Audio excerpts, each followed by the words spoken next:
Welcome friends. આજના video લેક્ચરની અંદર આપણે બંને ધોરણ માટેના ડાયરેક્ટ ઇનડાયરેક્ટના પેરેગ્રાફની ચર્ચા કરીએ. છેલ્લા ઘણા સમયથી આપણે સિંગલ ચેન્જીસને એક્ઝામ્પલ સાથે શીખતા આવ્યા છીએ. આજના લેક્ચરની અંદર ડાયલોગ હોય કે પેરેગ્રાફ હોય એનું ઇનડાયરેક્ટ સ્પીચમાં કેવી રીતે ટ્રાન્સફોર્મેશન કરવું એને યાદ કરીએ. પેરેગ્રાફ સેન્ટેન્સથી બનેલો હોય છે, એટલે જો સિંગલ સેન્ટેન્સનો ઇનડાયરેક્ટ કરતાં આવડે, મને લાગે છે લાસ્ટ લેક્ચરની અંદર આપણે સિંગલ સેન્ટેન્સનું અને એના પહેલાંના પણ અનેક વિડીયો આપણે જોયા, એમાં પણ સિંગલ સેન્ટેન્સમાં જે તે ટાઈપના સેન્ટેન્સીસને આપણે ચેન્જીસને આપણે યાદ કર્યા. તો 4 સેન્ટેન્સીસના પેરેગ્રાફ કે ડાયલોગને આપણે અપ્રત્યક્ષ કથનમાં રૂપાંતરિત કરવા હોય ત્યારે એક પછી એક વાક્યનો ફેરફાર જ આપણે કરવાનો હોય, માટે એવરી સેન્ટેન્સના ટાઈપ મુજબના જ ચેન્જીસ આપણે કરવાના છે. ત્યારે આપણને ડાયલોગ સ્વરૂપે આપેલી હોય વાત કે પેરેગ્રાફ સ્વરૂપે ડાયરેક્ટ સ્પીચ આપેલી હોય, આપણે એને રિપોર્ટેડ સ્પીચમાં ઇનડાયરેક્ટ કરવાનું છે, રિપોર્ટેડ સ્પીચમાં રૂપાંતરિત કરવાનું છે. ત્યારે જે રૂલ્સ છે એ રૂલ્સને આપણે યાદ કરી લીધા છે. ત્યારે રેન્ડર ધ ફોલોવિંગ પેરેગ્રાફ અથવા render the following dialogue into indirect speech અથવા into reported speech. Darshan said, "Look at those bangles in shop." Then Rima, "Wow, they are indeed wonderful." આવી રીતનો 2 પર્સન દર્શન અને રીમા વચ્ચેનો ડાયલોગ છે, સંવાદ છે, સ્પીચ છે, ડીએસ છે, એનું આપણે રિપોર્ટેડ સ્પીચની અંદર ટ્રાન્સફોર્મેશન કરવું છે. તો આપણને આપેલા પેરેગ્રાફમાં જે કંઈ અવતરણ ચિહ્નની અંદર વાક્ય છે એ વાક્ય કોણે બોલ્યું છે અને કોણે સાંભળ્યું છે નક્કી કરવું પડે. 4 સેન્ટેન્સમાં તમારે સ્પીકર અને લિસનર ડિસાઇડ કરવા પડશે.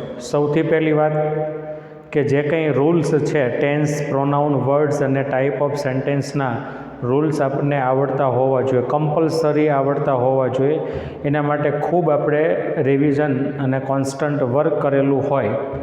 ત્યાર પછી આપણે પેરેગ્રાફ સોલ્વ કરવા બેઠા છીએ ત્યારે એવરી સેન્ટેન્સના સ્પીકર અને લિસનર કમ્પલસરી તમારે સમજવાના છે. ત્યાર પછી જે સેન્ટેન્સ છે ઇન્વર્ટેડ કોમાની અંદર એ ક્યાંથી ક્યાં સુધીનું છે એ નક્કી કરવું. નહીંતર લાંબુ સેન્ટેન્સ હશે તો અડધું રહી જશે, અડધું તમે ફેરફાર કરશો તો એનો કોઈ મતલબ નથી. કોણ એ વાક્ય બોલ્યું છે, કોણે એ વાક્ય સાંભળ્યું છે, વાક્ય ક્યાંથી શરૂ થયું છે, ક્યાં પૂરું થયું છે, એ વાક્યનો પ્રકાર શું છે એ નક્કી કરવો પડે. પહેલાં બોલનાર, સાંભળનાર, પછી ક્યાંથી ક્યાં સુધી છે, અને પછી બીજું કામ કરવાનું છે વાક્યનો ટાઈપ કયો છે. જે ટાઈપ તમને સમજાય એ ટાઈપના ફેરફારને તમારે યાદ કરવા પડશે. આડેધડ કશું નહીં ચાલે. આજે મેં અત્યારે સમજાવી રહ્યો છું એ સ્ટેપ્સ તમારે ફોલો કરવા પડશે. એ સ્ટેપ્સ ફોલો નહીં કરો તો રૂલ્સ આવડતા હશે છતાં પણ અયોગ્ય રૂલ્સ ઇમ્પ્લિમેન્ટ કરશો, આન્સર બેસે નહીં. એટલે ટાઈપ ડિસાઇડ કરી અને ટાઈપને યાદ કરવાના છે, ટાઈપના ચેન્જીસને યાદ કરવાના છે. ત્યાર પછી સેન્ટેન્સમાં ટેન્સ કયો છે, પ્રોનાઉનમાં કયો ફેરફાર છે, વર્ડ્સની અંદર કયો ફેરફાર છે. ફેરફાર હોય જ એવું જરૂરી નથી વર્ડ્સમાં, બરાબર. પ્રોનાઉન્સમાં ચેન્જ હોય એવું નેસેસરી નથી. એટલે ચેન્જેબલ પ્રોનાઉન છે તો શું આવશે, સમજવા અને ઓળખવા એવો શબ્દ યાદ કર્યો છે, બરાબર. જે ફેરફાર કરવાનો થતો હોય એ ફેરફારને બરાબર યાદ કરી અને પછી લખવાનું છે. આ યુ આપેલું છે તો સાંભળનાર પ્રમાણે ફેરફાર થાય. તો સાંભળનાર કોણ છે એ અગાઉ નક્કી કરેલું હશે તો તમને એના કર્તા, કર્મ કે સંબંધક વિભક્તિ મૂકવાની ખબર પડશે. ધીસ આપ્યું છે તો એનું ધેટ થાય છે એ યાદ કરવું પડશે. સાદો વર્તમાનકાળ આપેલો છે તો સાદો ભૂતકાળ કરવો, આવું યાદ આવવું જોઈએ. અને ખબર પડવી જોઈએ કે ભાઈ શું કરવાથી સાદો ભૂતકાળ બનશે અને ક્યાં શું કરવાથી સાદો ભૂતકાળ બનશે, આ કોમન સેન્સ હશે તો ખ્યાલ આવશે. પછી યસ હોય તો આરવીમાં પોઝિટિવ લઈ લઈએ છીએ આપણે, નો હોય તો નેગેટિવલી લઈ લઈએ છીએ. કોઈ સિંગલ શબ્દ હોય તો એનું એક વિધાન વાક્ય અંદર હોય એ તમારે યાદ રાખવાનું છે. દાખલા તરીકે અહીંયા નાઇસ શબ્દ છે તો તમારે આ વાતને યાદ રાખવાની છે. એનું ઇન્ડાયરેક્ટ કરતી વખતે ખાલી નાઇસ એવું નથી મૂકવાનું, પણ સાંભળનાર કે બોલનાર વ્યક્તિનો જે કંઈ ઉદ્દેશ હોય એ એક વાક્ય કહેવાનો હોય છે. એટલે ઘણી વખત એવા કોઈ શબ્દો હોય તો એની અંદર એક ગર્ભિત વાક્ય છે એવું પણ તમારે યાદ કરવું જરૂરી બને છે. પછી એડેડ ધેડ છે, અગેઇન આસ્કડ છે, અગેઇન રિપ્લાઇડ છે, ધેન છે, આવા શબ્દો આપણે શીખવા પડે. કારણ કે તમે 11મું અને 12મું ધોરણ ભણો છો એટલે આવા બધા ફેરફારો તમે 10મા ધોરણમાં, 8મામાં, 9મામાં શીખીને આવ્યા છો. એટલે એવું મારે કહેવું ન પડે, પણ અત્યારે ખાલી તમને યાદ કરાવી દઉં છું કે આ રીતના ફેરફારોને તમારે ધ્યાને રાખવાના છે. કોમન સેન્સ, ધેન ક્યારે મૂકવું ને એડેડ ક્યારે મૂકવું એના નિયમ નથી, યાદ રાખજો. એ તો આપણને કોમન સેન્સ હોય તો જ, અને ન મૂકો તો કાંઈ વાંધો નથી. પણ તમે ભણીને આવ્યા છો તો એટલી તમને રિપોર્ટેડ સ્પીચ બનાવતી વખતે એવા શબ્દો છે એડ કરી શકો છો. હવે દર્શન લુક એટ ધોઝ બેંગલ્સવાળા સેન્ટેન્સમાં બોલનાર છે, રીમા સાંભળનાર છે, લુક ક્રિયાપદ આપેલું છે, તો વાક્યનો પ્રકાર છે ઇમ્પેરેટિવ છે. ઇમ્પેરેટિવના રૂલ્સને યાદ કરવાના છે. બોલનાર અને સાંભળનાર યથાવત રહે છે. રિક્વેસ્ટેડ છે, એડવાઇઝડ છે, સજેસ્ટેડ છે, ઓર્ડર છે, એવા આરવી મૂકવાના છે. સંયોજક તરીકે ટુ સાથે ક્રિયાપદ જોડી દેવાનું છે. ટેન્સમાં ફેરફાર થતો નથી, સર્વનામમાં ફેરફાર હોય તો કરવાનો છે. અહીંયા કોઈ ફેરફાર નથી. નજીકના દર્શક શબ્દોમાં પણ કોઈ ફેરફાર નથી.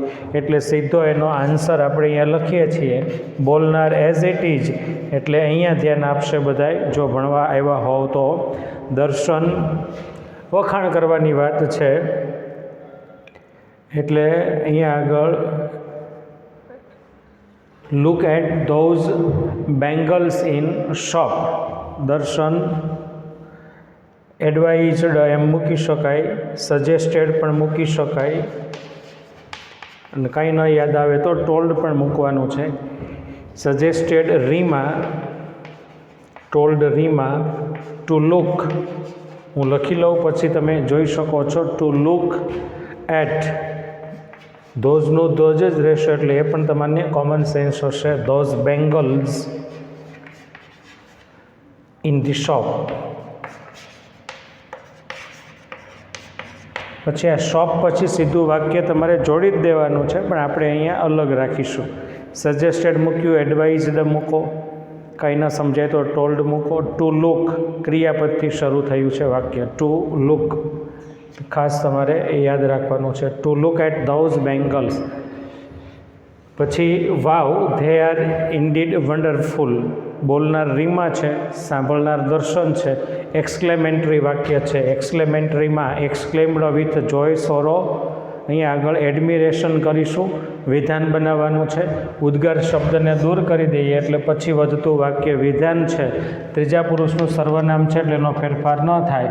આરનું વેર કરવાનું, પછી કોઈ ફેરફાર નથી, ખાસ યાદ રાખશે. રીમા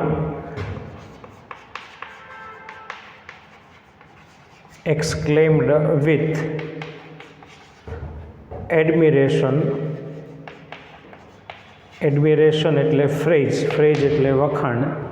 ટુ હિમ, અહીંયા આગળ હિમ કોના માટે વપરાય છે તે તમને કોમન સેન્સ છે. પછી કન્જક્શન તરીકે એક્સક્લેમેન્ટરીમાં ધેટ મૂકીએ, ધ્યેયનું ધ્યેય રાખીએ, આરનું વેર કરવાનું હોય, ધે વેર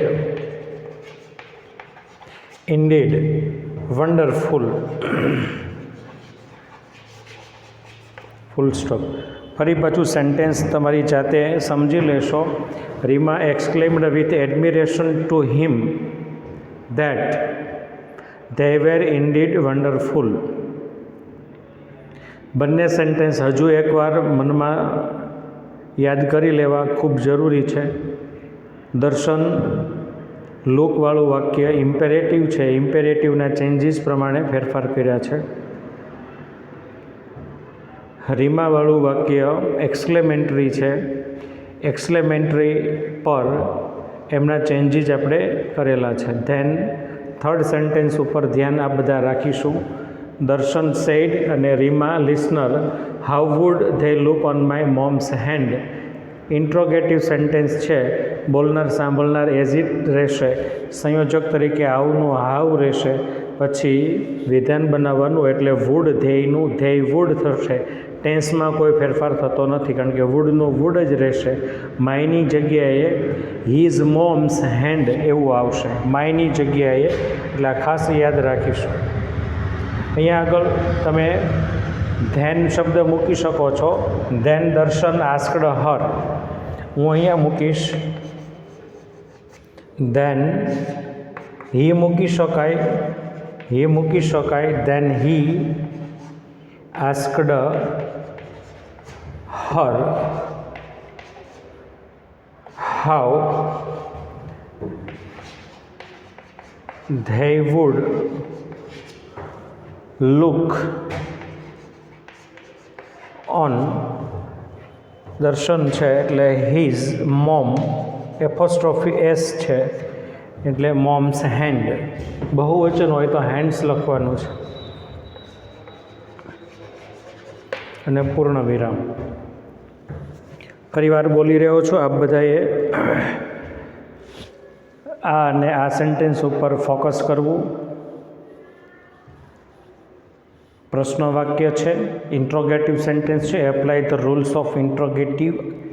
આરવી તરીકે આસ્કડ મુકાય છે, કન્જક્શન તરીકે ઇફ અથવા તો WH શબ્દ મૂકવાનો છે. એના માટે પ્રશ્ન સેન્ટેન્સ WH શબ્દથી સ્ટાર્ટ હોય તો same word put as a conjunction, otherwise helping વર્બથી ઇન્ટ્રોગેટિવ હોય તો put if as a conjunction. Then transferred interrogative into assertive, then apply the changes of assertive. Especially you have to care the change of pronoun and the change of changeable words and also in change of tense. Then fourth sentence here, Rima nice, she will be happy to have them. આ જે nice શબ્દ છે એ રીમા બોલી છે. A nice શબ્દનું અંદર એવું એક વાક્ય છે, અહીંયા ધ્યાન આપશું. રીમા એમ કહે છે કે તે તારા મમ્મીના હાથ ઉપર સુંદર લાગશે. It will be nice on your mothers. Look like nice એમ પણ લખી નખાય. It will look like nice, એવા બધા કોમન સેન્સથી. હવે ઇટનું ઇટ રાખવાનું, વિલનું વુડ કરવાનું, એનું એ રાખવાનું, યોરનું હર મધર કરવાનું, અને પછી આ એક વાક્ય ને પછી આ વાક્ય, એનો ફેરફાર તમારે યાદ રાખવાનો છે.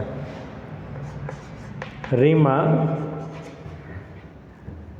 ટોલ્ડ, આ વિધાન વાક્ય દેખાય છે તમને? આ વિધાન વાક્ય છે, આ વિધાન વાક્ય છે એટલે અહીંયા મૂકવાનું told. Reema told him that. ધ્યેય પણ મૂકી શકાય, હું અહીંયા ઇટ મૂકું છું. ઇટ વુડ બી, ધ્યેય વુડ બી બેંગલ્સ છે ને એટલા માટે અહીંયા આગળ પણ તમને લખી દઉં. ધ્યેય wood be nice on her. Your આપ્યું છે, સાંભળનાર છોકરી છે ને, હિઝ મૂકવાનું છે, his mother hand.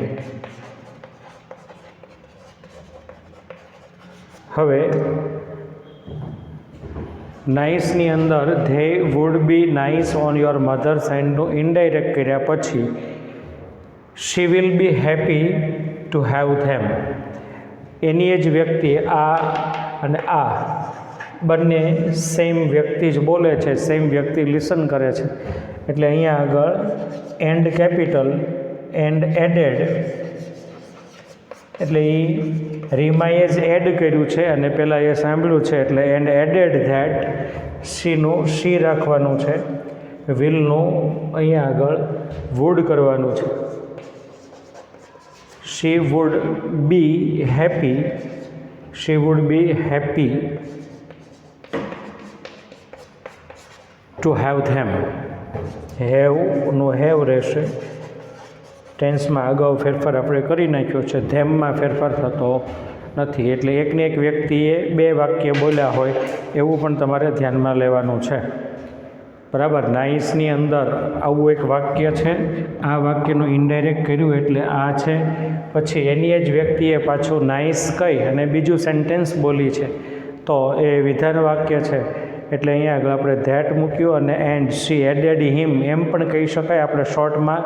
And she added that કે ભાઈ મમ્મી માટે તું બેંગલ્સ લઈ જશે તો તે હેપી થશે. એવી વાત સાથે વાતને આ ડાયલોગને આપણે પૂરો કરીએ છીએ. તો ફરીવાર કહી દઉં છું, પેરેગ્રાફમાં હોય કે પછી ગઈ લાસ્ટ લેક્ચરના સિંગલ સેન્ટેન્સ હોય, તમારે એક પછી એક સેન્ટેન્સને જ ટ્રાન્સફર કરવાનો છે. એટલે મારો ઇન્ટેન્શન કહેવાનો એવો છે કે ભાઈ તમે એસર્ટિવ સેન્ટેન્સને અને એના રૂલ્સને, એના ચેન્જીસ મીન્સ કે રૂલ્સ મીન્સ ચેન્જીસને યાદ કરજો અને એસર્ટિવ સેન્ટેન્સના મિનિમમ 50 સેન્ટેન્સને ટ્રાન્સફર કરજો.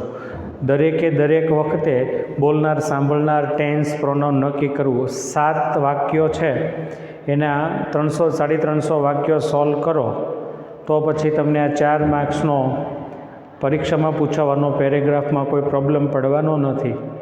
અને અત્યારે આપણે ફ્રી હોઈએ છીએ, બરાબર. આવું કામ કરશું તો જિંદગીમાં ક્યારેય ઇંગ્લિશમાં તમને મુશ્કેલી નહીં પડે. અને અત્યારે કામ કરશો એનું 10 વર્ષ પછી 5 વર્ષ પછીથી તમને એનું રિઝલ્ટ મળવાનું ચાલુ થઈ જશે, ખૂબ આગળ વધશો, બરાબર. પણ કામ કરવું નેસેસરી છે. એટલે સ્પીકર અને લિસનર ડિસાઇડ કરવા, જ્યારે પેરેગ્રાફ આવે ત્યારે એક વખત શાંત ચિત્તે વાંચી જવો, ચિંતા નહીં કરવાની, કન્ફ્યુઝન નહીં લાવવાનું, મગજને ડાયવર્ટ નહીં કરવાનું, અપસેટ નહીં કરવાનું, ટેન્શનમાં નહીં આવવાનું.